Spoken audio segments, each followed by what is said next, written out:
అందరికీ నమస్కారం. ఈరోజు కథ హిట్లర్ ఎపిసోడ్ 30 ఫ్రూట్ కిస్. ఇక స్టోరీలోకి వెళ్తే, రెస్టారెంట్లో లంచ్ కంప్లీట్ చేసిన తర్వాత హాస్నిని కాలేజ్లో డ్రాప్ చేసి ఆఫీస్కి వెళ్ళిపోయాడు విరాట్. క్లాస్లో ఎంటర్ అవుతున్న హాస్నిని చూసి పరుగున ఆమె దగ్గరికి వచ్చింది కీర్తి.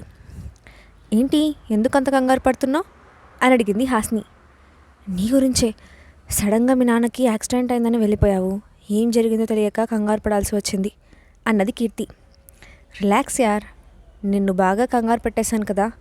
ఆ టైంలో చాలా భయం వేసింది, అందుకే అలా వెళ్ళిపోయాను. సో సారీ అని ముద్దుగా చెవులు పట్టుకుంది హాస్ని. ఈడియట్, ఇలాంటి వేషాలకేం తక్కువ లేదు. సరే కానీ మీ డాడీకి ఎలా ఉంది అని అడిగింది కీర్తి. ఇప్పుడు బాగానే ఉన్నారు, అవుట్ ఆఫ్ డేంజర్ అని రిలీఫ్గా చెప్పింది హాస్ని. సరే, ఇందాక వెళ్ళే హడావిడిలో నీ మొబైల్ ఇక్కడే వదిలేసావు, తీసుకో అంటూ హాస్ని మొబైల్ ఆమె చేతిలో పెట్టింది కీర్తి. చాలా థ్యాంక్స్ డార్లింగ్ అంటూ మొబైల్ చెక్ చేసిన హాస్నికి లాస్ట్ కాల్ విరాట్కి చేసినట్లు ఉండటంతో కీర్తి వైపు డౌట్గా చూస్తూ, నువ్వు విరాట్కి కాల్ చేసావా అని అడిగింది హాస్ని. అవును, నీ సిచ్యువేషన్ చూసి కంగారు అనిపించింది, అందుకే విరాట్ గారికి కాల్ చేశాను. ఎవరు అతని అసిస్టెంట్ దాస్ అంట, ఆయన లిఫ్ట్ చేశారు. అతనికి విషయం మొత్తం చెప్పాను అంది కీర్తి. అప్పుడప్పుడు నీ బుర్ర కూడా చాలా షార్ప్ అవుతోంది అని కీర్తిని చూస్తూ అల్లరిగా నవ్వింది హాస్ని. పోవే, నీకు ప్రతిదీ జోక్గానే ఉంటుంది. అది సరే కానీ నీ బ్యాగ్ ఏంటి అంత ఎత్తుగా ఉంది, అందులో ఏం పెట్టావేంటి అని క్యూరియస్గా అడిగింది కీర్తి. బుక్స్ తప్ప ఇంకేం పెడతానే అంటూ బ్యాగ్ ఓపెన్ చేసిన హాస్నికి లోపల క్యాండీస్ కనిపించి సూపర్ మార్కెట్ ఇన్సిడెంట్ గుర్తొచ్చింది. వాటిని చూసి నువ్వేమైనా చిన్నపిల్లవా అని నవ్వుతున్న కీర్తి భుజం మీద ఒక్కటేసి జరిగిన విషయం మొత్తం చెప్పింది హాస్ని.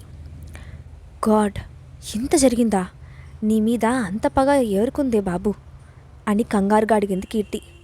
నాకేం తెలుసు, టైంకి విరాట్ గారు వచ్చారు కాబట్టి సేఫ్ అయ్యాను, లేదంటే ఏమయ్యేదో అని బాధగా అంది హాస్ని. లీవ్ ఇట్ యార్, ఏదైతే ఏంటి, క్యాండీస్ ఫ్రీగా వచ్చాయి కదా అని కీర్తి మొకాన కొట్టింది హాస్ని. యూ ఈడియట్, సిగ్గులేదా, ఫ్రీగా వస్తే ఎంట్రీని కూడా తాగేసేలా ఉన్నావుగా, ఇవన్నీ నువ్వే మెక్కు అని కీర్తి ముఖం మీద కొట్టింది హాస్ని. నాకెందుకు తల్లి ఇంత బంపర్ ఆఫర్, నీ కష్టం నువ్వే ఉంచుకో, ఈ గడ్డి అంతా నువ్వే తిను అని వాటిని హాస్ని బ్యాగ్లోనే వేస్తూ, నువ్వు చాలా లక్కీ హాస్ని, ఎవరన్నీ చెప్పినా విరాట్ గారు నిన్ను ట్రస్ట్ చేశారు, సపోర్ట్గా ఉన్నారు, you should be thankful to him అని అంది కీర్తి. నిజమే, ఒక్క సెకండ్ కూడా నా మీద డౌట్ పడలేదు. తను నన్ను ఎంతైనా టార్చర్ చేస్తారు కానీ ఇంకొకరి ముందు ఎప్పుడూ తక్కువ చేయలేదు, కంప్లీట్గా సపోర్ట్ ఇచ్చారు. అతను అలా ఉండటం కూడా చాలా ఇష్టం అని పాజిటివ్గా మాట్లాడింది హాస్ని. ఆ రోజు రాత్రి డిన్నర్ చేస్తున్నప్పుడు కూడా ఏవేవో థాట్స్ డిస్టర్బ్ చేస్తూ ఉంటే సైలెంట్గా 4 ముద్దలు తినేసి రూమ్లోకి వెళ్ళిపోయిన హాస్నికి నిద్ర పట్టక అటు ఇటు దొరుకుతున్న సమయంలో ఫ్రూట్ బాల్ తీసుకొచ్చింది సరిత. నేను చెప్పలేదు కదా, ఎందుకు తీసుకొచ్చా అని డౌట్గా అడిగింది హాస్ని. మీరు ఫుడ్ సరిగ్గా తినలేదని విరాట్ సార్ పంపించారు అని వినయంగా చెప్పింది సరిత. నాకు తినాలని లేదు సరిత, తీసుకెళ్ళిపో అని చెప్పింది హాస్ని. ఆకలితో పడుకుంటే నిద్ర పట్టదు మేడం, కొంచెం తినండి అని నచ్చజెప్పే ప్రయత్నం చేసింది Saritha. No problem, night time ఎంత తక్కువ తింటే అంత మంచిది, ముందు అర్జెంటుగా ఈ ఫ్రూట్ మార్కెట్ని నా కళ్ళ ముందు నుండి తీసేయి అని ఆర్డర్ వేసింది హాస్ని.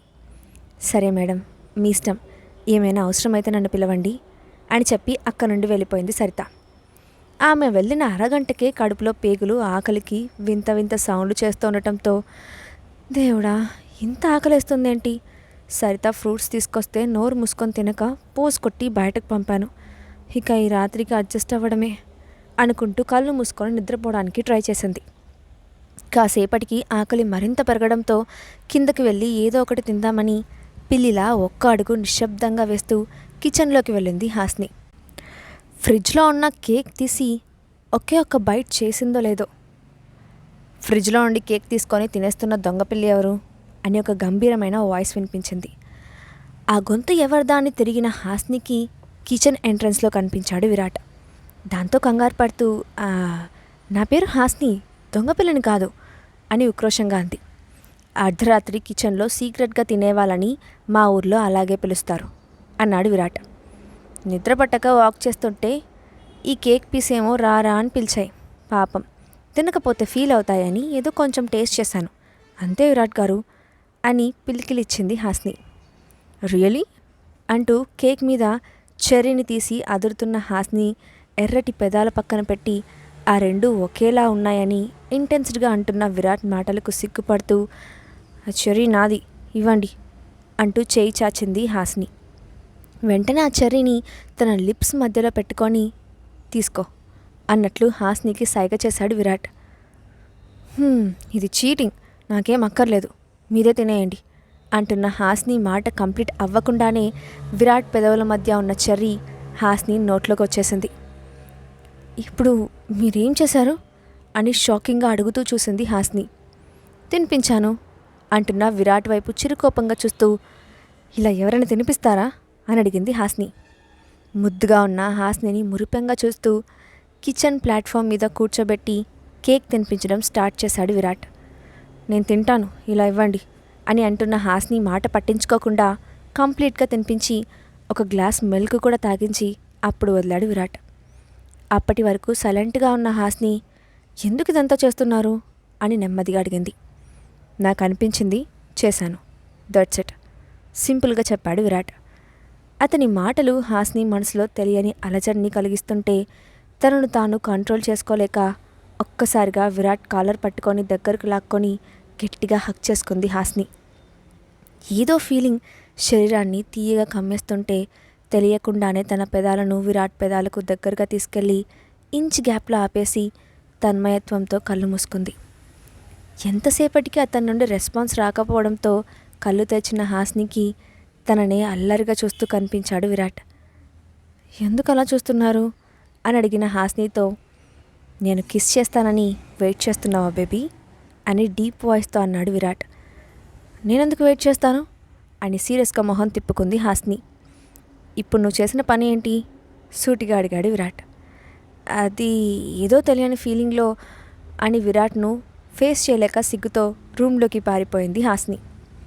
ఈడియట్ అని హాస్ని రియాక్షన్కి ముద్దుగా తిట్టుకుంటూ రూమ్లోకి వెళ్ళి హ్యాపీగా నిద్రపోయాడు విరాట్. ఫాస్ట్గా రూమ్లోకి వచ్చిన హాస్ని పెద్ద సౌండ్ చేస్తూ డోర్ను ఫోర్స్గా క్లోజ్ చేసి బెడ్ మీద కూర్చొని, నీకు అస్సలు బుద్ధి లేదు హాస్ని, కోరి మరీ హిట్లర్కి లీడిస్తున్నావు, అడ్వాంటేజ్ తీసుకుంటే ఏం చేస్తావు అని తనను తానే తిట్టుకుంటూ కాసేపటికి నిద్రలోకి జారుకుంది హాస్ని. ఆ తర్వాత రోజు హాస్ని కాలేజ్ నుండి డైరెక్ట్గా ప్యాలెస్కి తప్ప ఎక్కడికి వెళ్ళకపోవడంతో బలరాంను చూడాలన్నా కూడా అలాగే ఆగిపోయింది. అదే విషయం థింక్ చేస్తూ సైలెంట్గా కూర్చున్న హాస్నితో, ఇలా ఎన్ని రోజులు ఉంటావు, ఒకసారి హాస్పిటల్కి వెళ్ళి మీ నాన్నగారిని చూసి రావచ్చు కదా అని అనుమానంగా అంది కీర్తి. ఎన్నిసార్లు వెళ్తే ఏంటి యూస్, నన్ను చూస్తేనే బీపీ పెంచుకొని సిక్ అవుతారు, నా అవసరం కూడా లేదు, కేర్ తీసుకోవడానికి భార్య కూతురు ఇద్దరూ ఉన్నారుగా అని విసుగ్గా అంది హాస్ని. మరి నీ కళ్ళల్లో నీళ్ళెందుకు వస్తున్నాయి అని ప్రశ్నించిన కీర్తికి ఏమని ఆన్సర్ ఇవ్వాలో తెలియక సైలెంట్గా ఉండిపోయింది హాస్ని. నాకు చెప్పకపోయినా పర్లేదు బేబీ, నీ మనసులో ఏముందో నువ్వైనా తెలుసుకో, ఎంతైనా నీ కన్న తండ్రి కదా అని చెప్పడం ఆపింది కీర్తి. నిజమే, నాకు నాన్న గురించి వరీగా ఉంది, బట్ నేను వెళ్ళను అంటున్న హాస్ని డిప్ప మీద ఒక్కటి పీకి, మీలాంటి తండ్రి కూతుర్లని నేనెక్కడా చూడలేదు, ఒక పక్క బాధపడతావు, మరో పక్క మొండిగా కూర్చుంటావు, ఇంత వింత బాండింగ్ నేను చూడడం ఇదే ఫస్ట్ టైం అని టీస్ చేసింది కీర్తి. నీకు నువ్వే ఏదేదో ఊహించుకుంటే నేనేం చేసేది అని కోపంగా అంటున్న ఆమె చేతిలో మొబైల్ని లాక్కొని కాల్ లిస్ట్ని ఓపెన్ చేసి, ఏమీ లేకపోతే నీ ఫాదర్ నెంబర్కి 10 times ఎందుకు డయల్ చేశావు అని మొబైల్ హాస్ని ముఖం మీద పెట్టి అడిగింది కీర్తి. జస్ట్ ర్యాండమ్ డయల్ అంతే, ఇంకేం లేదు అని అక్కడి నుండి వెళ్ళిపోయింది హాస్ని. ఇది ఇలా ఉండగా హాస్పిటల్ బెడ్ మీద కూర్చొని సీరియస్గా ఆలోచిస్తున్న బలరాం దగ్గరికి వచ్చి, లంచ్కి ఏం తింటారో చెప్తే ఆర్డర్ చేస్తాను డాడీ అని ప్రేమ ఉలకబోస్తూ అడిగింది హారతి. ఈ హాస్పిటల్లో పేషెంట్స్ అవుట్ సైడ్ ఫుడ్ తినడానికి కూడా ఒప్పుకుంటారా ముభావంగా అడిగాడు బలరాం. ఎవరికోసం ఒప్పుకోరు, ఇక్కడ ఫుడ్ హైజీన్గా ఉండదు, అదే రెస్టారెంట్లో అయితే మనకు కావాల్సినట్లు ప్రిపేర్ చేసిస్తారు అని గొప్పగా చెప్పింది హారతి. పేషెంట్కి ఏం పెట్టాలో కూడా తెలియదు, నీకంటే హాస్ని కాస్త తెలివిగా ఆలోచిస్తోంది అని నెట్టొచ్చాడు బలరాం. ఛీ, ఇంత ప్రేమగా అడిగినా కూడా ఈ ముసలోడు ఎప్పుడూ కూతురితోనే కంపేర్ చేస్తూ ఉంటాడు అని ఇరిటేట్ అయింది హారతి. ఎప్పుడు చూసినా నీనో నువ్వే ఎందుకు అనుకుంటావు, కాలేజ్కి వెళ్ళే ఉద్దేశం లేదా అని చిరాకు పడ్డాడు బలరాం. నో వెళ్తున్నాను డాడ్ అంటూ కంగారుగా బయటకు వచ్చి కారిడార్లో ఒక పక్కన కూర్చుంది హారతి. కాలేజ్ నుండి నేరుగా హాస్పిటల్కి వచ్చిన హాస్నికి తండ్రి దగ్గరికి వెళ్ళడానికి ధైర్యం సరిపోక చాలాసేపు రిసెప్షన్ దగ్గరే కూర్చుండిపోయింది. ఇక తప్పక లేచి రూమ్లోకి వెళ్ళేసరికి సీరియస్గా మొబైల్ చూస్తూ కనిపించాడు బలరాం. హాయ్ నాన్న, ఎలా ఉన్నారు? ఇప్పుడే డాక్టర్ దగ్గరికి వెళ్ళి మీ హెల్త్ గురించి కనుక్కొని వస్తున్నాను. ఇంకొన్ని రోజుల్లో డిశ్చార్జ్ చేస్తానన్నారు. కొన్ని రోజులు ఇంట్లోనే రెస్ట్ తీసుకుంటే సరిపోతుందంట అని లొలడడా వాగుతున్న హాస్ని వైపు ఎలాంటి ఎక్స్ప్రెషన్ లేకుండా చూశాడు బలరాం. నా పాటికి నేను మాట్లాడుతున్నానే ఉన్నాను, ఆన్సర్ చెప్పరేంటి అని అడుగుతున్న హాస్ని వింతగా చూస్తూ, నువ్వు ఆ నోటికి రెస్ట్ ఇస్తే మాట్లాడదామని వెయిట్ చేస్తున్నాను అన్నాడు బలరాం.